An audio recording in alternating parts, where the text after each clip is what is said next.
Hello friends, ESP8266 के web server के series में हम आगे बढ़ रहे हैं और आज हमारा चौथा वीडियो है वेब सर्वर के साथ। तो आज हम क्या करने वाले हैं, DHT11 सेंसर जो कि ह्यूमिडिटी और टेम्परेचर दोनों को बताने के कैपेबल है, उसके डेटा को हम वेब सर्वर पे देखेंगे।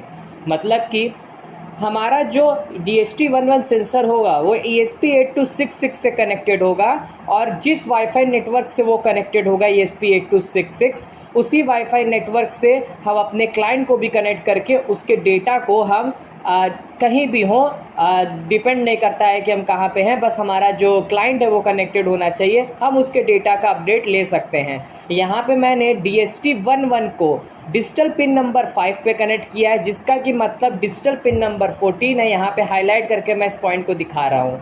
इस प्रोजेक्ट को बनाने के लिए आपको ये आर्डिनो का कोड चाहिए होगा, जो कि मैं आपकी लिंक डिस्क्रिप्शन में प्रोवाइड कर दूंगा, आप वहाँ से इसे डाउनलोड कर लीजिएगा।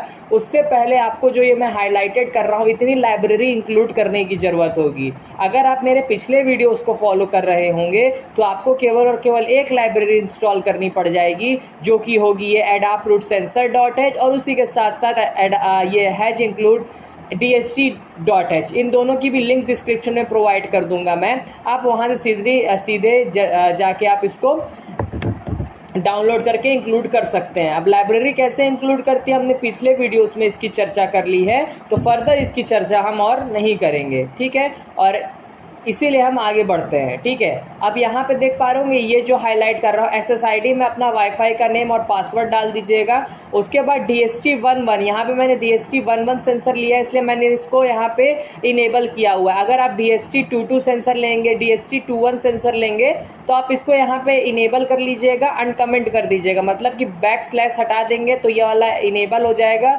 और अगर DHT11 अगर इस्तेमाल कर रहे होंगे तो कोई अपडेट मत करिएगा अपने कोड में आप, ठीक है। इसके बाद आपको इसमें और कुछ करना नहीं है, बाकी सब आपका HTML वेब पेज का कोडिंग की गई है इसमें, ठीक है। आपको सीधे से उसके बाद क्या करना होगा, आपको बस अपना टूल्स जाना है, पोर्ट सेलेक्ट कर लेना है, बोर्ड नोड MCU हमारा 12V मॉड्यूल सेलेक्ट कर लेना है जाके ESP8266 में, नोड MCU 1.0, ठीक है। ये सब की चर्चा मैं लास्ट वीडियो में कर चुका हूँ कि कैसे इंक्लूड करते हैं। जब हम ESP8266 के बेसिक्स की चर्चा कर रहे थे तब हमने ये सब चीज़ें देख ली हैं कि कैसे बोर्ड इंक्लूड करते हैं, कैसे लाइब्रेरी इंक्लूड करते हैं। इसलिए फर्दर इस पर चर्चा हम करके टाइम नहीं वेस्ट करेंगे और आगे चलेंगे जल्दी, जिसके कारण हम जल्दी अपने इस वीडियो की सीरीज़ को कंप्लीट कर पाएंगे और आप जल्दी से फ़ायदा उठा पाएंगे, ठीक है। तो आपको और कुछ नहीं करना है, हमारा कनेक्टेड है COM4 पे टिक लगा हुआ है, बस सीधे हम इसको क्या करेंगे, अपलोड कर देंगे इसको, ठीक है। इस कोड को डायरेक्टली हमारा ये कोड अपलोड हो जाएगा। अपलोड होने के बाद आपको रीसेट बटन दबाना होगा अपनी ESP8266 मॉड्यूल का। जैसे ही रीसेट बटन दबाएंगे आपको IP एड्रेस मिल जाएगा, वो IP एड्रेस को आपको कॉपी करना है और क्रोम पे पेस्ट कर देना है। खुलेगा तभी वो IP एड्रेस जिस नेटवर्क से आपका ESP8266 कनेक्ट होगा, उसी नेटवर्क से आपका क्लाइंट, आपका मोबाइल चाहे लैपटॉप, उसी नेटवर्क से कनेक्टेड होना चाहिए, तभी वो IP एड्रेस खुलेगा। ESP वेब सर्वर में ये चीज़ें होती हैं, इसका ध्यान आप नहीं देंगे। किसी भी वेब सर्वर से अगर आप करेंगे तो आपको ये चीज़ें देखने को मिलेंगी, ठीक है।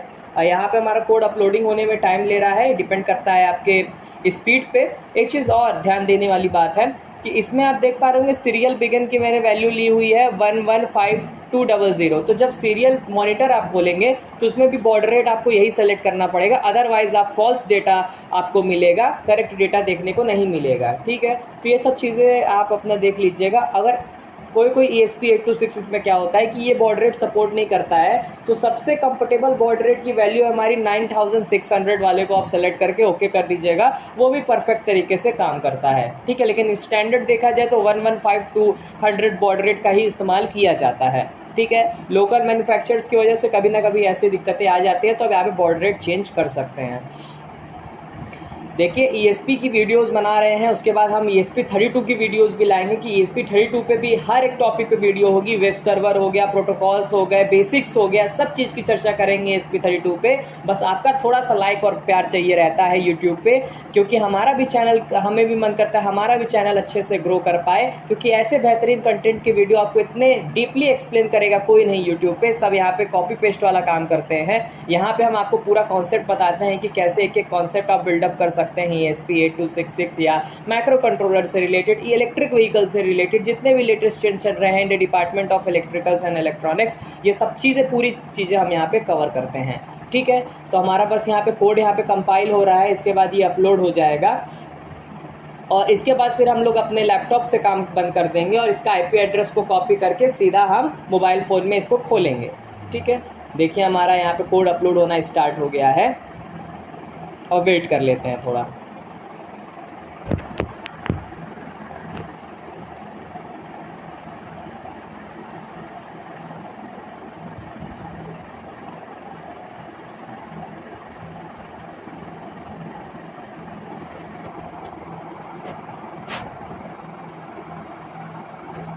देख पा रहे होंगे यहाँ पे हमारा कोड कंप्लीट हो चुका है अपलोडिंग। अब आपको सीरियल मॉनिटर यहाँ पे खोल लेना होगा अपना। सीरियल मॉनिटर में बॉर्डर रेट आपका ये जो सेलेक्टेड है, इसके बाद आपको अपने का रीसेट बटन दबाना पड़ेगा।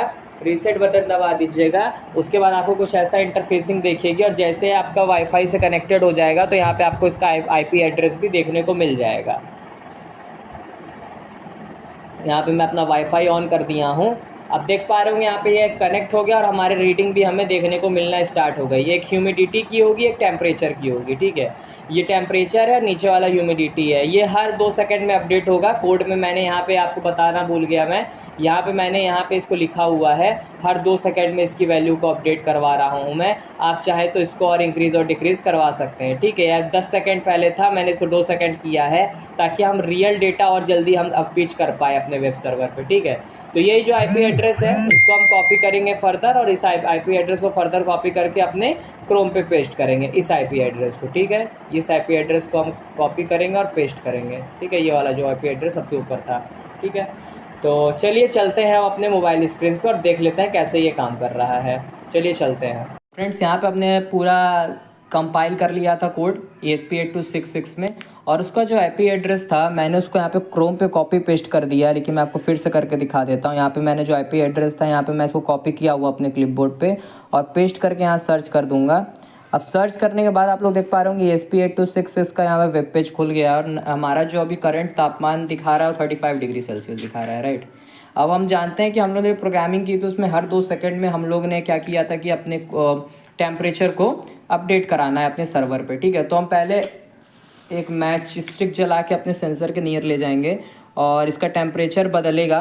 पहले हम इसके यहाँ पे टेम्परेचर यहाँ पे दिखा देते हैं। आपको देख पा रहे होंगे आप टेम्परेचर में इंक्रीमेंट। ठीक है, तो ऐसे ही हमारा टेम्परेचर इंक्रीज़ करता है और मैं भी हटा भी दूंगा तो ये कम भी हो जाएगा जैसा कि आप लोग देख पा रहे होंगे। तो कुछ इसी तरीके से ये काम करता है। आप इसमें फर्दर कुछ भी कंपोनेंट्स लगा सकते हैं, जैसे कि रिले लगा सकते हैं, टॉगल स्विच लगा सकते हैं, कुछ भी लगा सकते हैं आप फर्दर। इसमें आप एडवांसमेंट और मॉडिफिकेशन इस कोड में करके एक अच्छा और बेहतरीन प्रोजेक्ट बना सकते हैं। अगर प्रोजेक्ट बनाने से रिलेटेड कोई भी दिक्कत आती है तो आप मुझे लिंक्डइन हो गया, इंस्टाग्राम हो गया, गैरेट्स मेकर के अपना खुद का यूट्यूब जो चैनल है जिस पे आप वीडियो देख रहे हैं, कमेंट सेक्शन में भी आप पूछेंगे तो आपको रिस्पांस विदिन 2 डेज़ के अंदर आपको देने की कोशिश मैं करूँगा। ठीक है, तो मिलते हैं इसके नेक्स्ट वीडियो में। तब तक के लिए जय हिंद और जय भारत।